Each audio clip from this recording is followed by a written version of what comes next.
అందరికి ఆ గోదాదేవి మరి చెప్పే విషయాల గురించి మనం చెప్పుకోవడానికి ఇక్కడ కూర్చున్నాము. మనం ఈ రోజు భగవంతుడికి ఆ గణపతికి మనం నమస్కారం చేసుకుంటూ గోదాదేవికి రంగనాథ స్వామికి మరి చక్కగా మీ యొక్క పాసురాలని మేము చెప్పుకునే అవకాశాన్ని మాకు మీ గురించి మాకు ఇచ్చినందుకు ధన్యవాదాలు తెలుపుకుంటూ ఈ రోజు 9వ రోజు మనం ప్రవచనం చెప్పుకుందాం. భగవంతునికి మనకి ఉన్న సంబంధం ఆండాళ్ళమ్మ తిరువడిగలే శరణం అని చెప్పి మనకి ఇలా దానికి నువ్వేనైనా మాకు శరణం, ఆ సంబంధం ఏమిటో ఇందులో చెప్పబోతోంది అనమాట.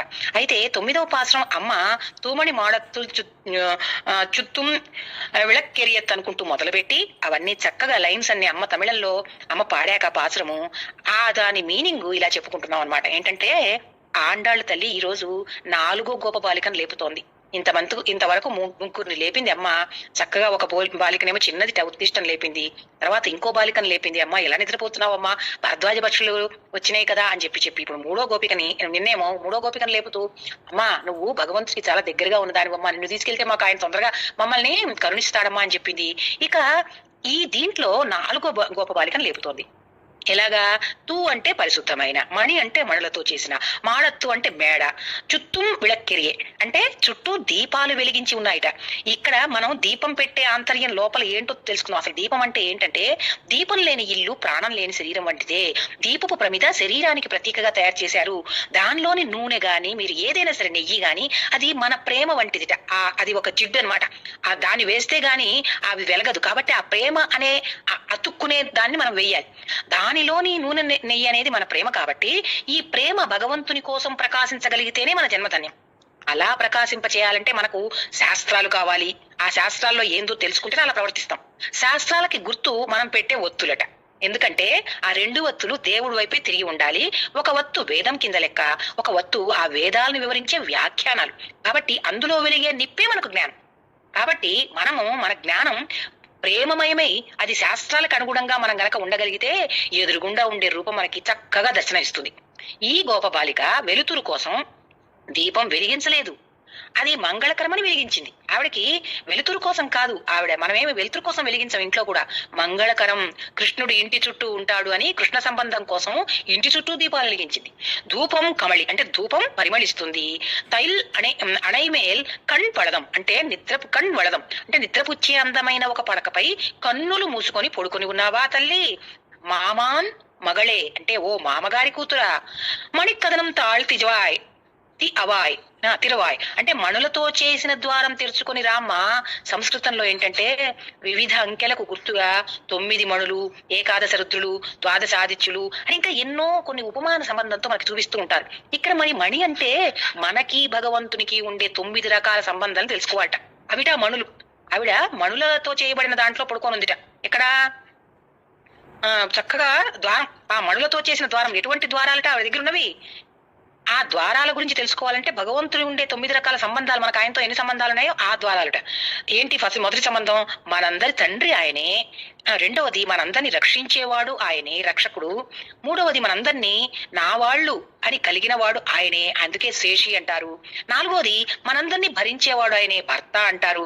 అందుకే శ్రీవారు అని పిలుస్తారు. అందరూ కూడా శ్రీవారంటే మనల్ని భరిస్తారు. మన భర్త అంటే ఈ లోకపు అర్థం కాదు, మనల్ని అందరినీ భరించేవాడు ఆయనే. మగవాళ్ళకు కూడా ఆయనే భరిస్తున్నాడు. అందుకని ఇక్కడ మన జగత్ సంబంధమైనది కాదు. మనలో 5వది ఏంటంటే మనలోని జ్ఞానాన్ని పనిచేయిస్తూ ఇందులో మనకి తెలియాల్సిన వాడు అంటే ఆయనే జ్ఞేయం. జ్ఞానము ఆయనే, జ్ఞేయము ఆయన. మనం తెలుసుకోవాల్సిందే ఆయన గురించి, తెలియజేసే జ్ఞానం కూడా ఆయనే. కాబట్టి అలాగనమాట ఆయన మనతో సంబంధం ఆ జ్ఞానం రూపంగా కూడా కలిగి ఉన్నాడు, చెప్పేవాడుగా కూడా తనే వస్తున్నాడు. 6వది మనందరినీ తన వస్తువులుగా కలిగి ఉండి వాటికి స్వామి ఆయనే. వస్తువులంటే అమ్మ నీ ఇల్లు వాకిలి నీది ఎట్లా అవుతుందో మనము ఆయన వాళ్ళం. మనము ఆయనకి వస్తువు అంటే ఇక్కడ అర్థము పర్టికులర్ గా ఏదో వస్తువు అని కాదు, మనం ఆయనకి సంబంధించిన వాళ్ళం అని చెప్పుకోవడం. 7వది మనందరికీ కూడా ఆధారం ఆయనే, నారాయణ అంటారు. అందుకే ఇంకా 8వది మనందరి లోపల ఉండే ఆత్మ ఆయనే, అంటే అంతర్యామిగా ఉండి మనల్ని నడుపుతున్నాడు. ఇక 9వది భోక్త ఆయనే, స్వీకరించగలవాడు ఆయనే. అంటే భోక్త అంటే అది పిలిచి మనకి ఇచ్చేవాడు ఆయనే, స్వీకరించేవాడు ఆయనే. కాబట్టి మనం పెడుతున్నది లేకపోతే తింటున్నది, పెట్టడానికి ఇచ్చింది అన్ని కూడా ఆయన వల్లే. లోకంలో మనం ఎంతో ఒక సంబంధం, ఏదో ఒక సంబంధం, అమ్మా నాన్న, భార్య, ఇలా ఉన్న ఒక్కొక్క సంబంధం వల్ల ఎంత ప్రేమ కలిగి ఉంటాం వాళ్ళ పట్ల.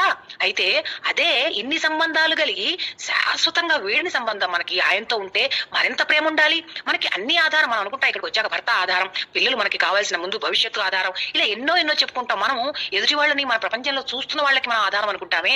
కానీ పుట్టినప్పటి నుంచి తర్వాత ఇక్కడి నుంచి వెళ్ళిపోయాక కూడా ఎవరు మనకి ఆధారం? శాశ్వతంగా వీడిని సంబంధం ఎవరితో? మనకి ఆయనతో ఉంటే మరింత ప్రేమ ఉండాలి ఆయన మీద, ఆయనపై మనకి.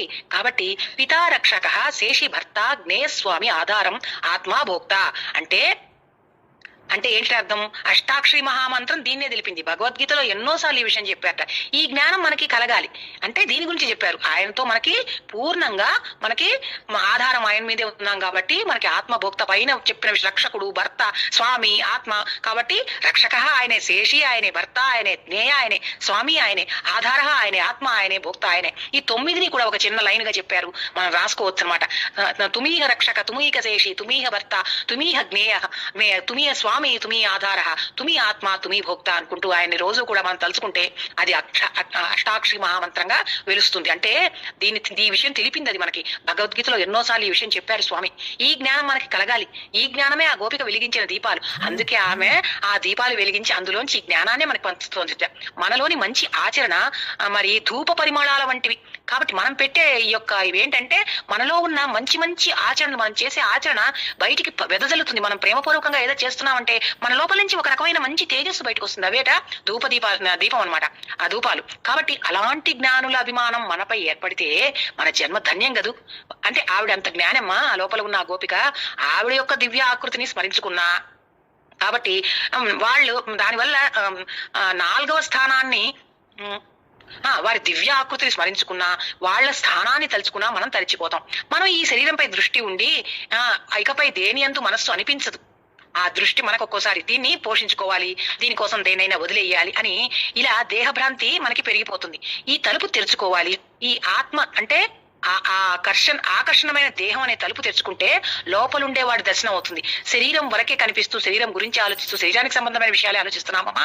కానీ మనము ఒక చిన్న తెర గనక తెలుసుకుంటే అందులో ఆయన దర్శనం అవుతుంది. అయితే ఆ తలుపులు మనం తెరుచుకోవాలి. మనం ఒక మంత్ర ఆచరణం అంటే ఆచరణ ద్వారా జ్ఞానులు తెరవాల్సిందే. కాబట్టి అమ్మ ఏమంటుందంటే, మామీర్ ఓమెనత్త అవళై ఇకొప్పిలో అంటోంది. అంటే మీ కూతురిని లేపమ్మా, ఇంత హాయిగా పడుకొని ఉన్నదంటే శ్రీకృష్ణుడు లోపల ఉన్నట్లే ఆయనే మాట్లాడనివ్వడం లేదేమో అంటూ ఆక్షేపించసాగారట చెరువులందరూ. కాబట్టి ఉన్మగల్ తాన్ ఊమయ్యో అంటే ఏ పిల్ల, నీ పిల్ల ఏమైనా మూగదా ఏంటి? వాళ్ళ అమ్మని అడుగుతున్నారు. మూగదా ఏంటి, లేక చెవిటిదా, లేక అలసిపోయిందా, ఎవరైనా కాపలా కాస్తున్నారా, లేక ఎవరైనా వచ్చి మంత్రం వేసేశాడా?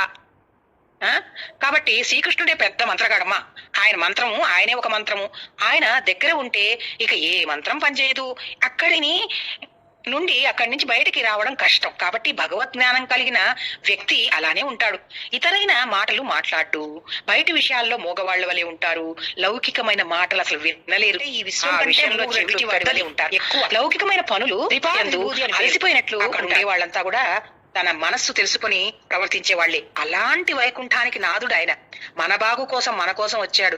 ఇలా ఎన్నెన్నో నామాలు. అంటే నామం పలవుల నవీన్ అంటే నామాలను పలుకుతున్నాం కదా. ఇలా శ్రీకృష్ణ సంబంధం తెలిసిన ఒక గోప బాలికను లేపింది ఆండాళి తల్లి. మేడం జై శ్రీకృష్ణ. జై శ్రీకృష్ణ పాట ఇప్పుడు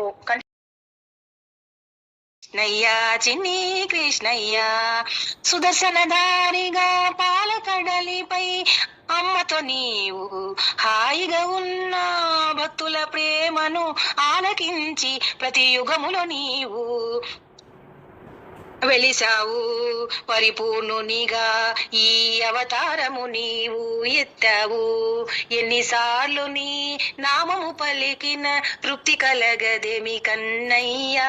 నా అంతరంగమున నిన్ను తెలుసుకొను మార్గము నీవే చూపయ్యా. కృష్ణయ్యా, చిన్ని కృష్ణయ్యా. కంసుని చెరసాలయందు దేవకి దేవికి జన్మించి యశోద ఇంట గోపబాలునిగా ముద్దు ముద్దుగా చరించి మాధవునిగా మధురలోన మోహన రూపము చూపించి ఎన్నిసార్లు నీ నామము పలికినా తృప్తి కలగదు కన్నయ్య. చిన్ని కృష్ణునిగా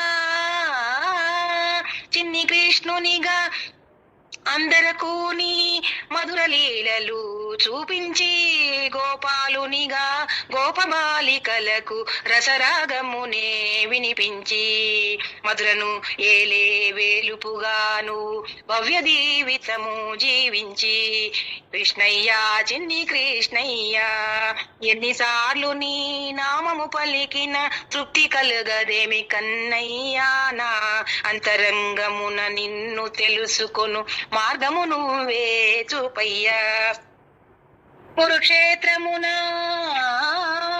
కురుక్షేత్రమున రథ సారథిగా కిరీటిని ముందుకు నడిపించి వేదసారము భగవద్గీతను అతనికేమో వినిపించి విశ్వరూపమును చూపించి మరి ఆత్మజ్ఞానమే కలిగించి కర్తవ్యమును బోధించినవో తండ్రి నీవే గురువయ్యా.